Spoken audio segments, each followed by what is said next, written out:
வாகனம் ஓட்டி விபத்து ஏற்படுத்தியதற்காக 96 வயதான மூதாட்டிக்கு தண்டனை விதிக்கப்பட்டுள்ளது.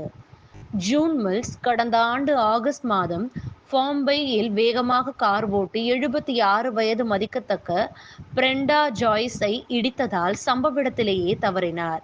குற்றத்தை ஒப்புக்கொண்ட மூதாட்டிக்கு சிறை தண்டனை வழங்கப்பட்டுள்ளது. நிலக்கரி எரிசக்தியிலிருந்து வெளியேறிய முதல் G7 நாடாக UK ஆனது.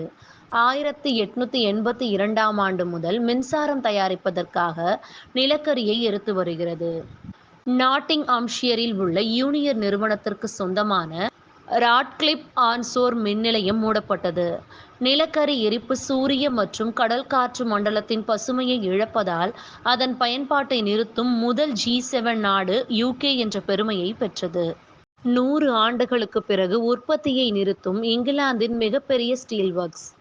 டாடா UKயின் தலைமை நிர்வாகி ஊழியர்களுக்கு அனுப்பிய மின்னஞ்சலில் இது ஒரு கடினமான நாள் என்று ஒப்புக்கொண்டார். பிளாஸ் பர்னல் போர்ட் லால்போர்ட்டில் உள்ள டாடா ஸ்டீல் ஆலையில் இயங்கும் இறுதி உலைக்கு பிறகு மாலை சுமார் 5 மணிக்கு முழுமையாக ஆலை மூடப்பட்டது. டாடா ஸ்டீல் உலைக்கு பதிலாக எலக்ட்ரிக் பர்னைஸ் பயன்படுத்தப்படுகிறது. இந்த ஸ்கிராப் ஸ்டீலை பயன்படுத்தினால் 2028 வரை செயல்படாது. இந்த மாற்றத்திற்கு 1.25 பில்லியன் செலவாகும். இதில் 500 பிரிட்டிஷ் அரசாங்கத்தால் செலுத்தப்படுகிறது. இதனால் கிட்டத்தட்ட 3000 பணியாளர்கள் வேலை இழப்புக்கு வழிவகுக்கும். திங்கட்கிழமை அதிகாலையில் ரஷ்யா பல ஆளில்லா விமானங்களை கியேவை குறிவைத்து ஏவியது. 5 மணி நேரத்திற்கும் மேலாக நீடித்த தாக்குதலின் போது வான் பாதுகாப்பு பிரிவுகள் வெற்றிகரமாக நகரத்தை பாதுகாத்தன என்று உக்ரைன் ராணுவம் தெரிவித்துள்ளது. உக்ரேனிய தலைநகரில் ஏராளமான குண்டுவெடிப்புகளை கேட்டது. அதாவது வான் பாதுகாப்பு அமைப்புகள் செயல்பாட்டில் இருப்பதற்கான சாட்சியமே அந்த ஒலிக்கான அர்த்தம்.